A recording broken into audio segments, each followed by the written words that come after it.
where he would have these meetings and he wanted it to be something where egos were put aside and people would almost have this competition and be like, okay, here are my songs, I think these ones should go out. Yeah. And it was cool too because everybody was working on other people's songs, and he nurtured that environment where people could, you know, critique other people's songs, and that was the goal of the meeting. And so Cloud9 comes up and it's put to this vote. He thinks it sounds like a drug song, and it's not in line with the Motown ethos where, hey, we're trying to make family songs that a lot of people can relate to, relatable music, and we want to be positive. So they put it up to a vote, and everybody votes, or the majority votes to release it. And he didn't like that at all. He didn't like that at all.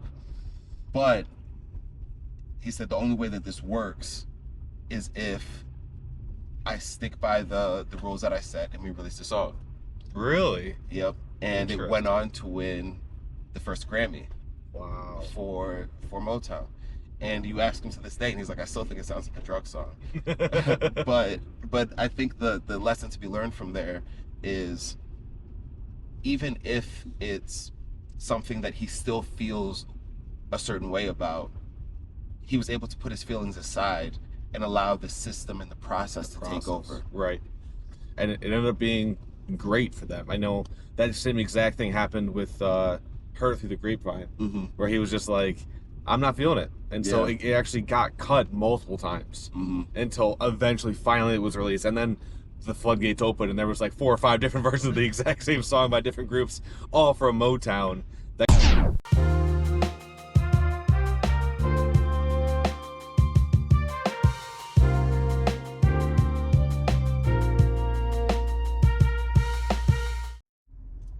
All right, we are back in the car. Yo. Another Founders Drive. Another Founders Drive. That sounds like a little jingle right there. We are still waiting for a jingle. Yeah. I keep saying that. Well, we have a little intro music, but we need like... We need our fans to reach out with a jingle. Well, the reason why I brought up the jingle is because of today's founder that we're studying today. He's got a couple jingles. A few. More than a few. More than a few. More than a few. I think they have 15,000 songs in their catalog, 240 of which he wrote. Yeah, wild. Yeah. So of course we're going to be getting into Gordy today. That's the reason why you clicked. Yes, Motown. But before we do, we got to give a little shout outs to Constance and what we're doing there, Constance updates. Yeah. And yeah, so why don't you kick us off with that? We had just a couple of fixes this week. We did a little bit of a UI upgrade in our front end code, and so things are just starting to be a little bit more polished, and you're going to see a little bit more changes in terms of when you do sign up, going through the product tour and just showing you everything that you can actually do on the website. So if you haven't seen it, check out the link in the description below. Check out constance.com. It's an amazing spot for you to start your business, to aggregate all of your social links, to get a digital business card, and so much more. Constance is the place you go to start your dreams. That's right. It's the place you go to keep your dreams alive.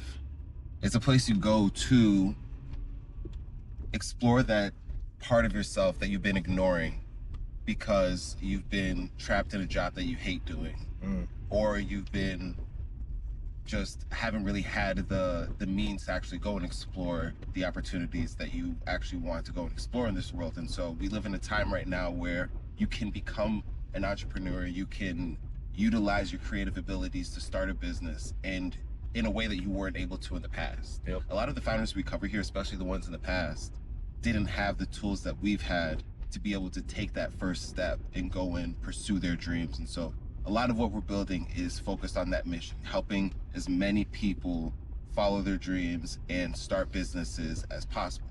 And Constance is that first step, and hopefully we can continue to grow with you. So as Jake was talking about, we have a whole bunch of polish that we're putting on our products now that we just didn't have. I mean, if you've been following for a while, you've probably logged onto the site and been like, oh man, I don't really know what's going on here. And that might even be the case now, but hopefully we not. believe it. But we believe in iteration and development, and a lot of those lessons are derived from this podcast right here, the people that we studied.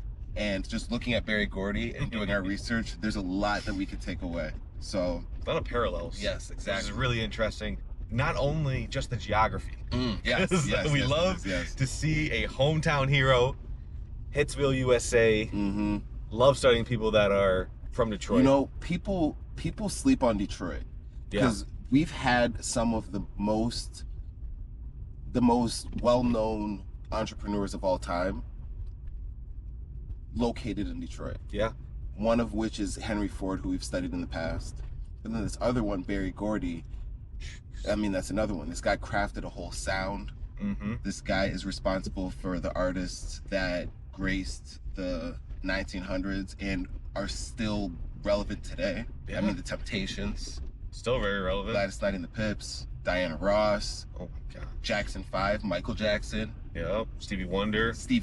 I mean, timeless music, timeless classics. Marvin Gaye. Marvin Gaye, right? Just goes on and on. And it started here in Smokey Robinson. Yeah. It started here in Detroit. That's right. Hitsville, USA, baby, where the hit is the standard. And today we're going to be diving into his legacy, what drove him, his story, and lessons that we can learn from what drove him. Absolutely. So let's get started. Yes. When was Barry born? I'm just curious. 1929. And he's still alive. And he's still alive. Oh, he's almost 100. Yes, and he's just chilling right now after a lifetime of adventure and stories. But he was born in 1929. He didn't actually open or start Motown Records officially until I think 59. It was a couple, he's like 20 or 30 years later. Yeah, and it took him a while to get there. He grew up the youngest of 7 kids, I believe. I think so, yep. And he was Barry Jr. I mean, he has this whole story about how he wasn't supposed to be born, but then he ended up being born. And but at that point, he was already, when he learned about this, he was already, very enamored with the idea of pursuing his goals and really making something of himself. Yeah, I think I heard once that he said he felt like he was the chosen child because there were siblings before him, but nobody was named Barry Jr. Yeah, which is again, being the last one and being the junior to get that name. Yeah. So, he was born 1929, and he didn't immediately get into music. He took a winding path to get to music. He sold pots and pans. What else was on the list there? He tried to start a record store. Tried to sell some records. He was a boxer. He tried to be a boxer for a little bit. Professional fights. 13. I think he had 13 wins, 2 or 3 losses. Oh wow, it's pretty good then. Yeah.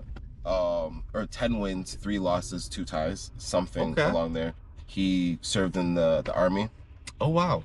And this is like another showcase of it's never too late to start. Yeah. Whatever your passion is, whatever you feel like you're, doing great on in this earth, never too late to start. Of course, right. Just like a Constance page. Just like a Constance page. All right, so I'm gonna go through really quick high-level timeline, and then of course let's dive into the different lessons throughout that we've taken away. That really stuck out. So, of course, he was a hometown native. He's over in California now, but he was born in Detroit. 7th of 8 children, not 7. Wow. And his dad was a senior. Where was this? His family moved up here after the Great Migration, and they ran a grocery store business, and so they were just entrepreneurial from the jump. So he was born into an entrepreneurial family. And this serves as a really key story note because when he eventually opened up the record store, he started that with an $800 loan from his family fund. Yeah. And it was not easy to get money from that family fund. He actually asked for $1,000. They said, hey, here's $800. Go and make something of it. Yeah. And I mean, we can see Motown, the proof is in the pudding, but it was something that he was able to tap into and get his initial start. Something else that I'll say there is that nobody else in the family that invested at the time has to work right now. They all put the money in, they invested in the company, it ended up being a success. And so they're all still living off of, the giant success that Motown was. And it's just like, I guess more power in the family dynamic. And if you can get in on a deal early enough, take that deal. Yeah. Especially if you're backing a really good founder. Yeah, and so early on, he was in a very entrepreneurial setting. He talked about how he would take papers and go into the white neighborhoods at the time and go and sell them. And he realized that when he would go up there by himself, people would actually engage with him and they would buy them, and people weren't scared. And he started in the 40s and 50s too, right? Which exactly. not like today. No, not at all. Just like a big thing to do this. And so race was still very important. Yeah. But that was groupthink. On an individual level, there was a lot more people that were more loving and caring, loving, and would see a young person trying to be entrepreneurial and business minded. He said it wasn't quite the same when he would go up there with his brother. He said that one young black kid is charming, exactly, but two was a threat, and they'd be like, hey. But it was something that he learned, and it's something that he also put into practice later in his career when he actually launched the record label, in terms of how he would put out and release music. He realized that if he put out music without the black artist on the cover, it would sell more, and that was something that they did to really get a foothold before they really started to promote their artists. Yeah, a great lesson learned. Yeah. But kind of going back into the timeline a little bit earlier, he again grew up there. He went to Northeastern High in Detroit, dropped out of high school in the 11th grade to pursue boxing. He wanted to get rich quick, and he saw boxing as a path to go and do that. But he eventually dropped out of there because he just wasn't really making that much money, and he needed to support his family. But it taught him about competition. Like, boxing is a sport where you have to be very disciplined. I was gonna say, it's because every mistake is very punishing. Exactly. That's the biggest thing, and so that's something that he carried through his career arc as well. It's also very physical. Yeah, and it's also mental. Like, don't get me wrong, but also there's a big chunk of that's very physical. The punishment is very physical, and so if you don't execute on your mental strategy correctly and your mental schemes correctly, you're gonna get a beating, literally. Yeah, 100%. And that's the sweet science of boxing. But he, after his boxing career, he then went into the Korean War, served in the Korean War, drafted by the U.S. Army in 1951, and that again gave him structure, gave him a GED, gave him some savings, and then it's another version of the discipline that he was able to introduce to his life. Yeah. And so going from business upbringings and then going into boxing and then going into the army, it set up this mindset where he saw the value of discipline. And I think, again, that's a really important thing to point out, because when we look at the field that he chose, a very creative field where even to this day people are often like, hey, I'm a creative, I don't want structure. Right. Structure hurts my creativity. He was very, very against that. He was somebody who believed in systems, believed in structure, believed in processes, and that's what set Motown apart from the other creatives at the time. Because he started writing songs pretty early. I mean, he found his love for songwriting, and when he did, he immersed himself fully. But he didn't really have anything to show for it from the start. And a lot of songwriters weren't known for making music. And so being able to implement these systems and this structure is what took it to the next level. Absolutely. I'm excited to get into that next part of his life where he decided to hop on the auto line. Yes. So this next phase, this is the 50s, the mid-50s, where he started 3D Record Mart, which you talked about a little bit earlier. He used his military savings there to open the record store in Detroit after returning back from Korea. He named it 3D Mart, stocked jazz records, everybody from Art Tatum to Charlie Parker. But customers kept coming in asking for the Dominoes, and they wanted R&B and soul. They didn't want jazz. The store went bankrupt in 1955, and then his first marriage failed. He had 3 kids, but his wife didn't really understand what he was doing, and they just weren't aligned. And so he ended up getting divorced there. He ended up going into the Ford Motor Company to find some steady work, and he got a job there. But this is where he really learned about the way that they ran the business and seeing the assembly line approach. And this is where the mentality of what the mentality that supported Motown came to fruition, where he said, I want to be able to take a kid off the street, put them through this company and through my process, and then have them come out a star. Yeah, you don't see like a lot of people kind of go through life and they have these systems in place, but they don't think about how they can take that system somewhere else. And that assembly line just idea is very novel in terms of how do I do this with R&B artists in general. Yeah. I like that. I like that openness, the open-mindedness to apply processes and things that are working in other fields to your field. Yeah. And I think the structured approach, again, is something that's still undervalued in creative fields today.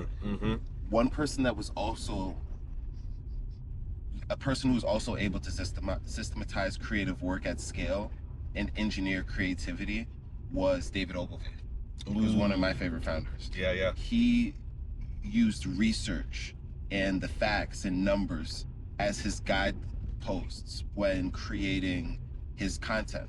Yeah. He used the Gallup research. And that's something that, again, even today is lost. It's missed.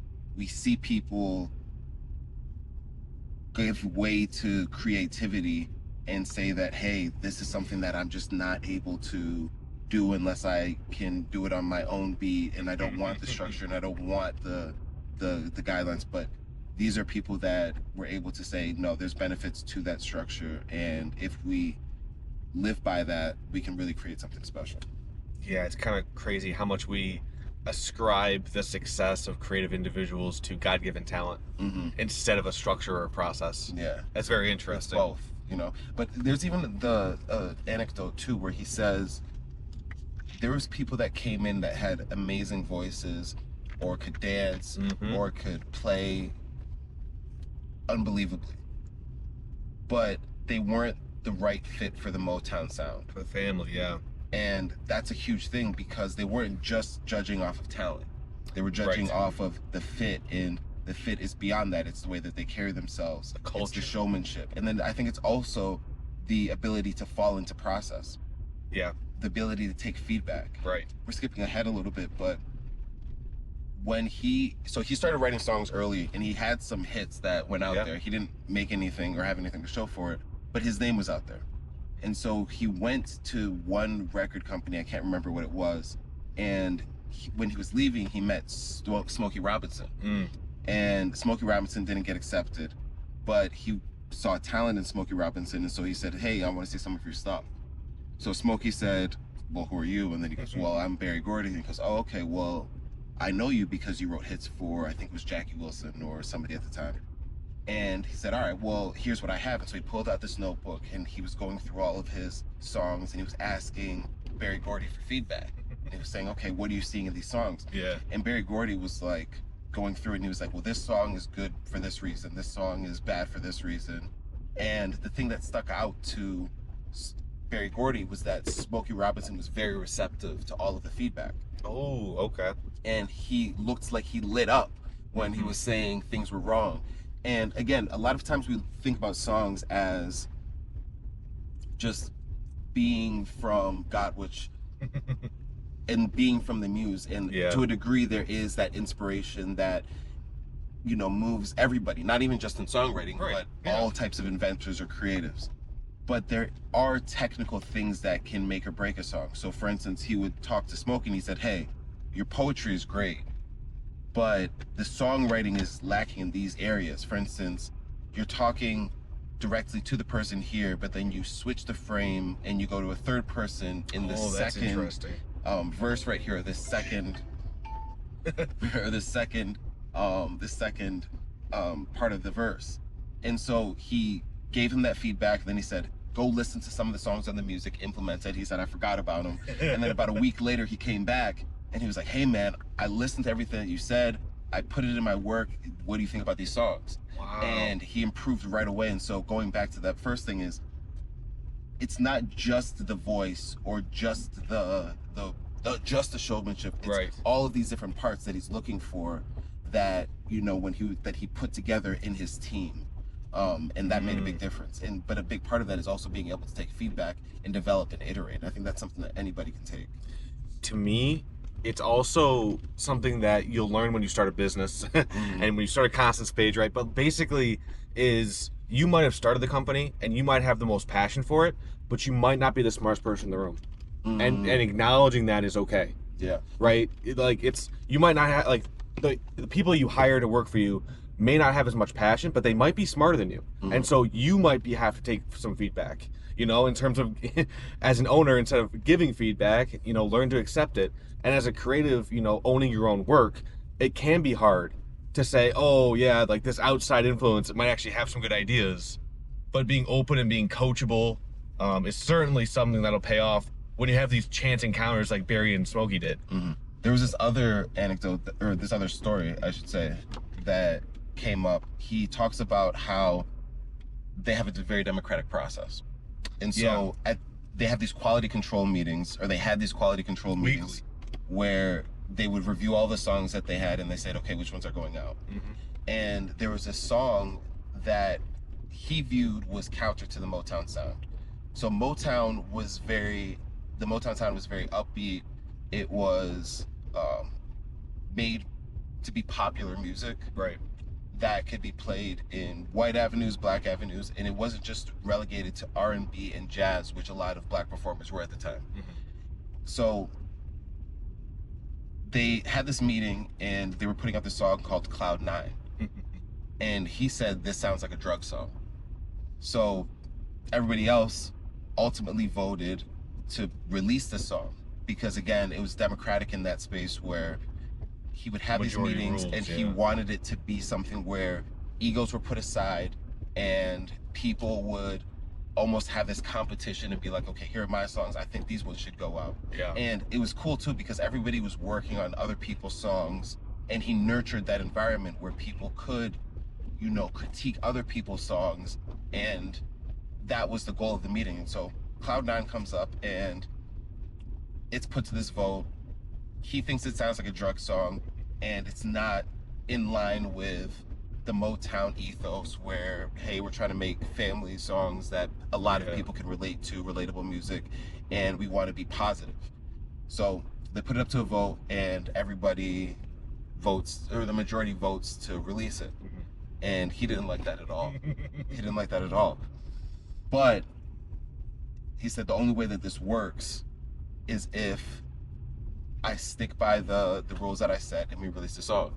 Really? Yep. And it went on to win the first Grammy. Wow. For Motown. And you ask him to this day and he's like, I still think it sounds like a drug song. but I think the lesson to be learned from there is, even if it's something that he still feels a certain way about, he was able to put his feelings aside and allow the system and the process to take over. Right. And it ended up being great for them. I know that same exact thing happened with Her Through the Grapevine, where he was just like, I'm not feeling it. And so it actually got cut multiple times until eventually finally it was released. And then the floodgates opened and there was like 4 or 5 different versions of the exact same song by different groups, all from Motown, that kind of got out to the public. And it's one of the greatest songs I feel like that they came out with. I mean, it's still echoing to this day. That's like that's one of the coolest things about the record industry, is that it's something that previous people would sing. I mean, people have been singing since the dawn of time. Right. It's very human. But once the record industry started, it allowed us to capture and record these songs and let them live through time. Right. So let's look right here. 5. So those were the songs that he wrote for Jackie Wilson, Reed Petit, To Be Loved, Lonely Teardrops, That's Why. They had a royalty frustration, so that's more on the business angle of this. He was supposed to receive royalties from publishers, but publishers sometimes refused to pay. As a songwriter, he had to split royalties with the music publisher, a structure that infuriated him. We can talk Gordy about that a wanted little bit to too. produce. Yeah, I think that's interesting. So, like, I don't know that much about music production, and I think some people watching here don't know that much about music production, but I know you know a lot about music production. Yeah, yeah. And so I'm curious, like, with Barry having this Motown record label and having artists, right? So obviously there's talent that you can bring into the company, you can kind of help them out, but what was Motown doing for these artists, and how would that maybe be comparable to something you might see in like today's world with like a record label? I think, well, one thing that they did is they were he very much prized artist development.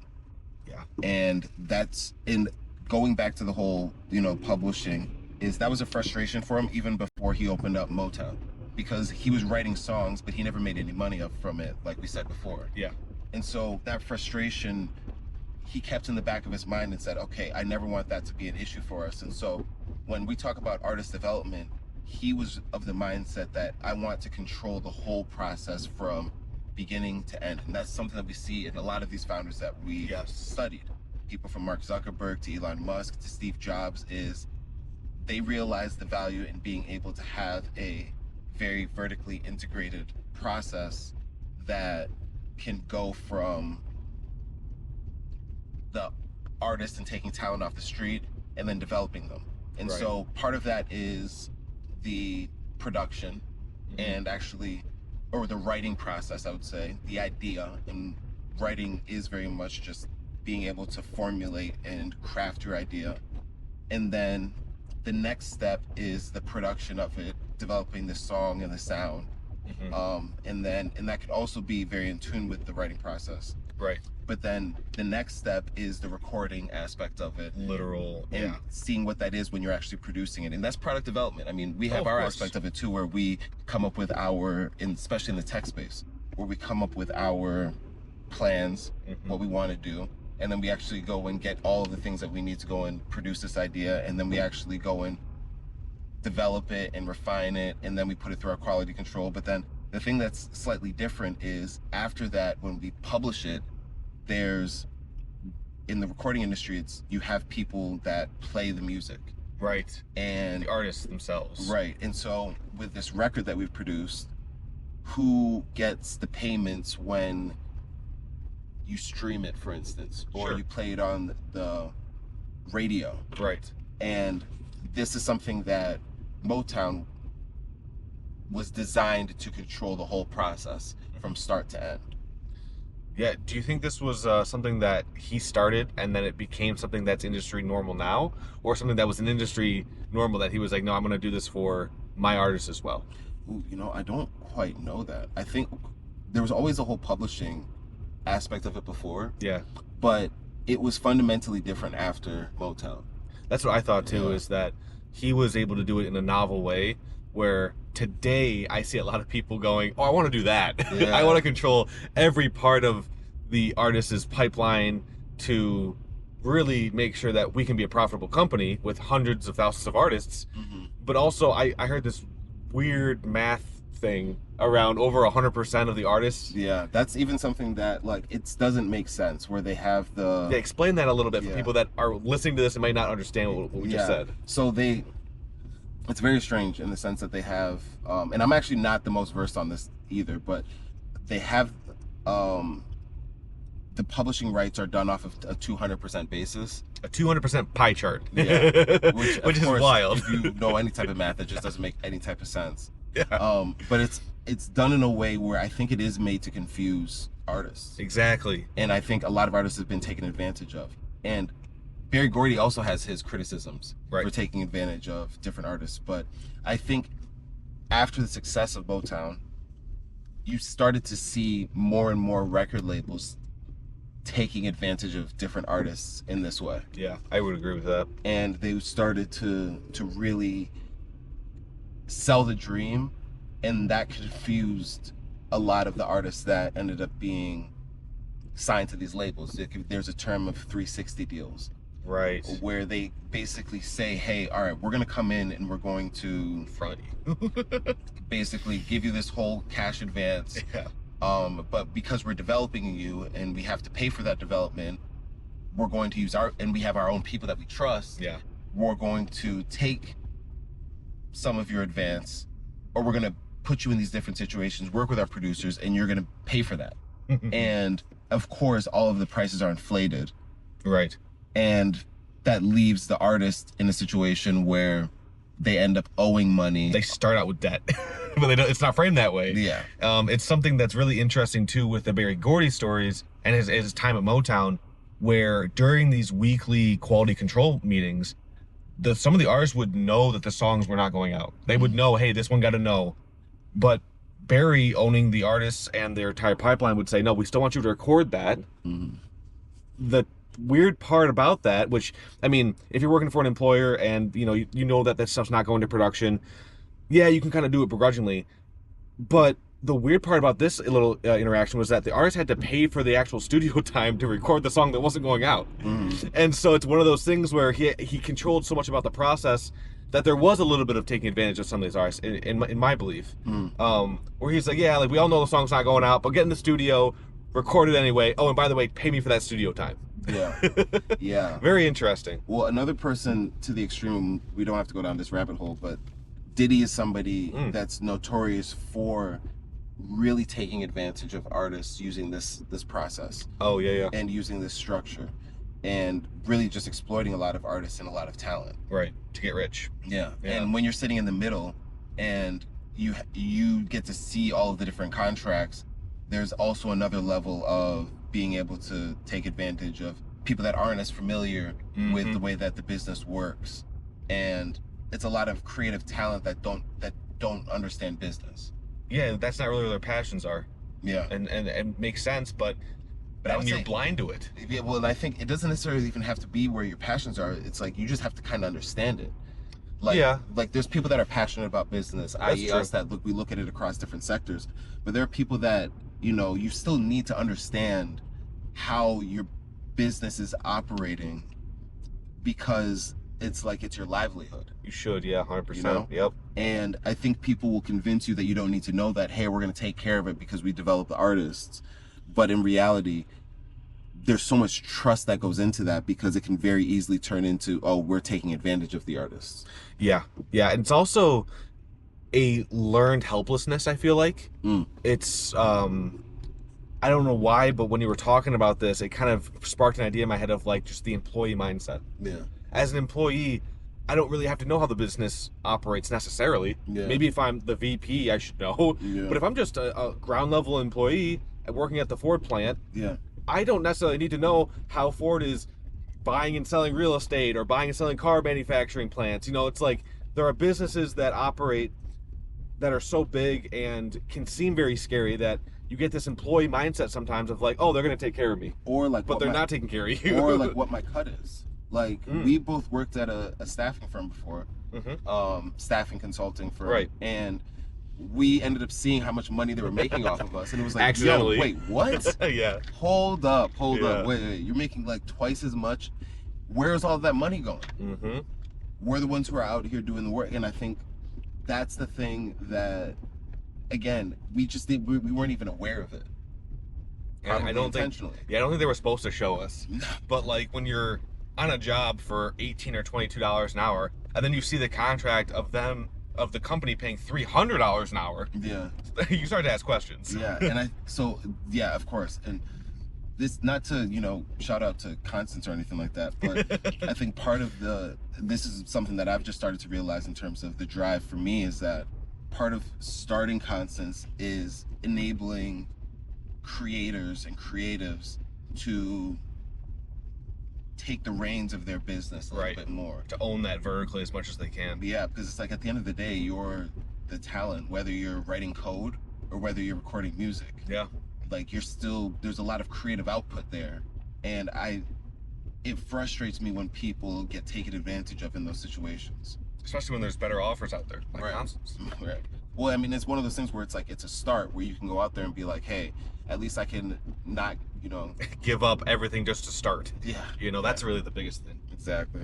So, I don't know exactly where we left off on his timeline here, but he ended up buying a house on 2648 West Grand Boulevard, Detroit. That's still opened there today. The museum, right? Yeah, I went there a couple of years, but I know that they've continued to do some more.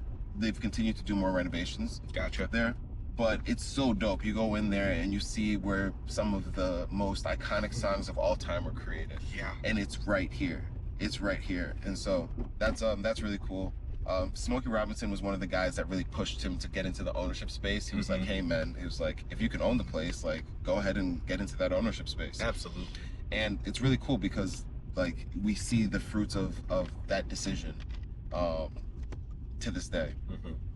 So he immediately established his own publishing company, which allowed him to, again, vertically control the whole process. We talked about vertical integration with Adam Newman. Yes, we did. Recently too.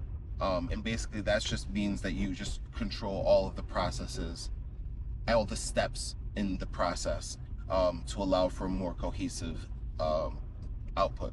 And there's the business sense where if you control all those moving parts, you can optimize them and make it cheaper for the end customer. Yeah. In the 60s is really where things started to take off. This is where they really started to build the machine in the early 60s. Yeah. The Miracles, which was Smokey Robinson's group, really started to take off. And they were perfectionists in terms of getting the thing right.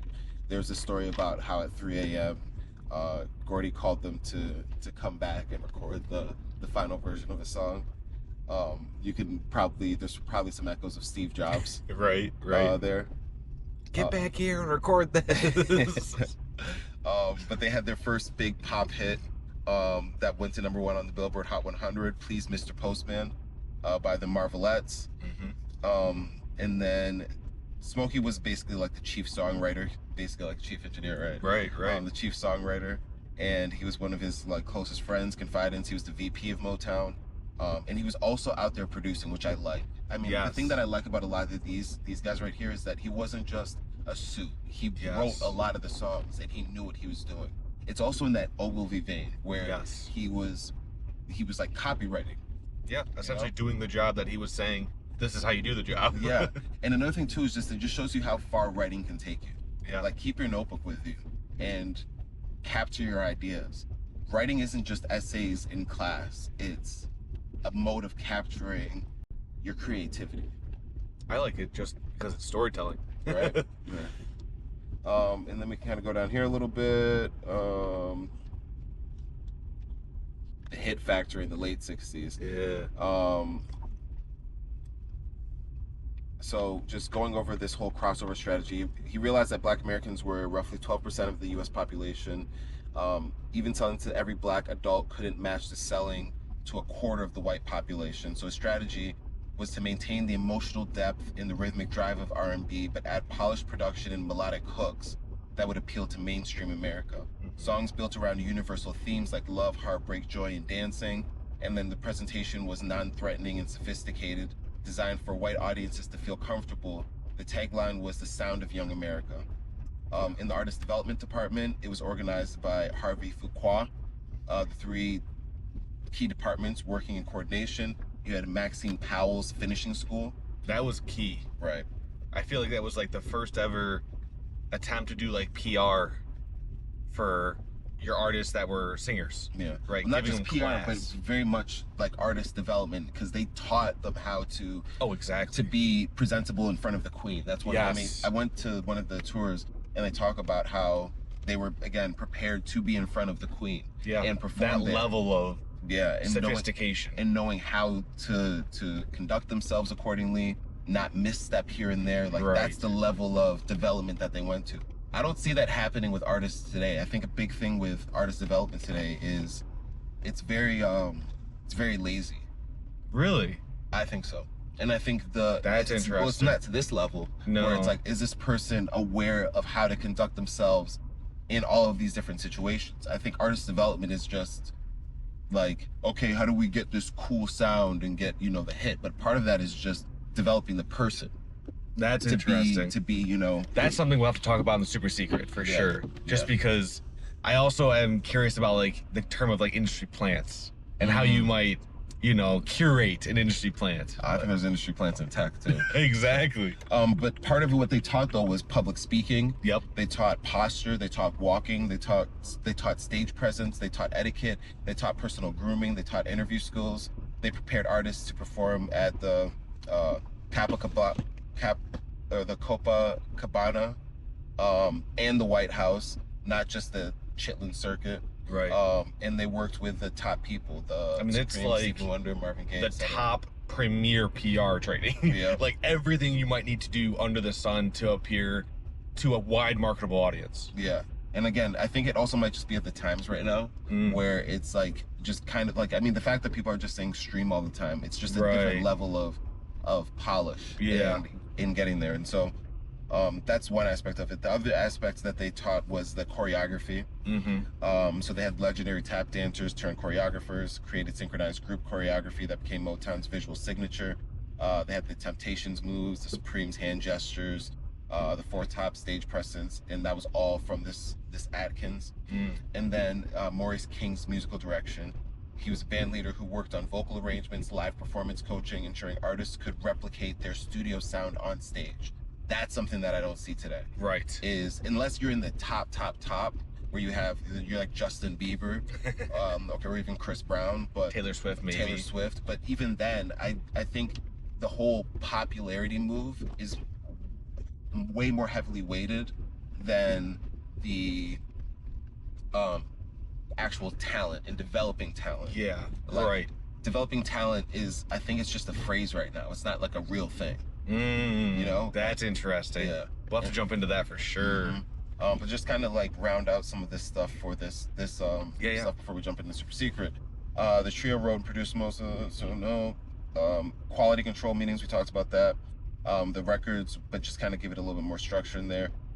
They convened every Friday morning meetings of senior executives, producers, and songwriters. Records were played and voted on for release potential. Gordy said that quality control was something that I picked up from the Ford Motor Company. After the assembly line was done, they still had to go to quality control to make sure the quality was there. Right.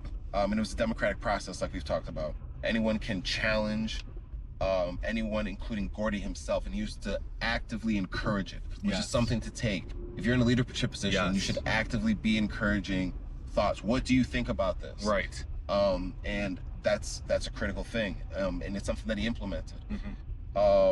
Careers depended on these votes. Producers competed fiercely to get their records released, and multiple producers sometimes cut the same song. Only the best version got released. That's that iterative development too. Yeah, that is. There's a little bit more things that we could go into, especially towards the late 60s and early 70s when there started to be some cracks in the machine. People started to leave. People thought that they weren't getting the best deal, and that's largely to what we talked about a little bit earlier. And yeah, there was some other interesting aspects here. Eventually, Motown moved over to LA. That's right. He opened up an office over there. We had an office in there since the early 60s, but then they moved there in the early 70s.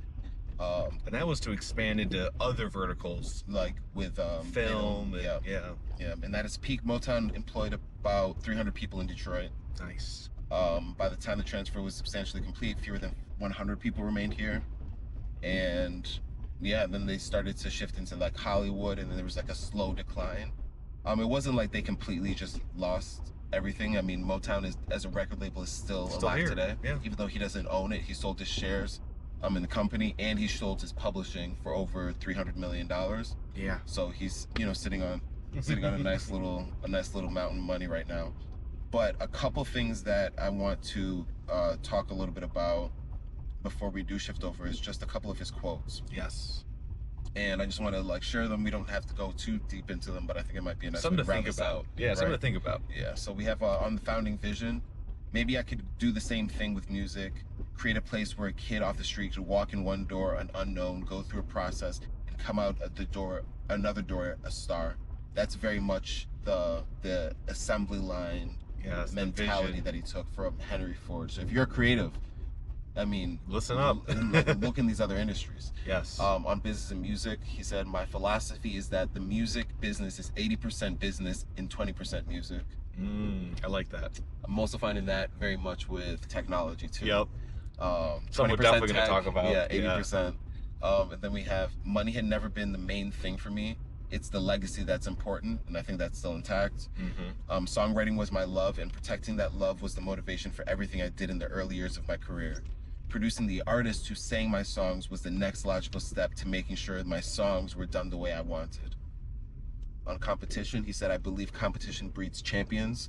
I know a couple founders that would also agree to that. Yeah. You know, Larry Ellison, Elon Musk, John D. Rockefeller. Oh, yeah. You know, and then he said, I knew that competition could be a very effective tool in getting results. So I set up quality control, a system I had heard about at Lincoln Mercury. So Ford and Lincoln Mercury are just in the autos. On leadership and decision making, I was in charge, but I made logic the boss. No egos or politics allowed. And that's key. We were on equal ground there in those meetings. Quality control was something that I picked up at the Ford Motor Company. I think we talked about that after the assembly line. On inclusivity and crossover. Motown was about music for all people, white and black, blue and green, cops and the robbers. I was reluctant to have our music alienate anyone. Pop means popular. I never gave a damn what else it was called. I like that too. Just sticking to what you know is going to be the sound that you want. Yeah. And then there's a few other things here. On personal standards, don't judge yourself by other standards, have your own. And don't get caught up into the trap of changing yourself to fit the world. Ooh, yes. On control, I did try to control almost everything. It was my ball game, my vision, my dream. I think that's also very, it echoes a lot from these other great founders that we've talked about. Yeah. We have here on creativity and mistakes. I wrote about everything, license plates, the sky, people, love, paper clips, you name it. I was a writing fool. There were no stupid ideas. Everything starts as an idea. And then the last one is on talent and people. I have this ability to find this hidden talent in people that sometimes even they didn't know they had. I figured that less than 1% of all people in the world reach their full potential. I realized that by helping others reach theirs, maybe I could reach my own. Ooh, that's something we're definitely going to talk about in Super Secret. Boom, let's plant that flag. All right. Check us out next week for another founder. Hopefully you guys liked this episode on Barry Gordy. If you did, throw some stuff in the comments below. Please. Hit that subscribe button. Talk to us. And we'll see you next week. Peace.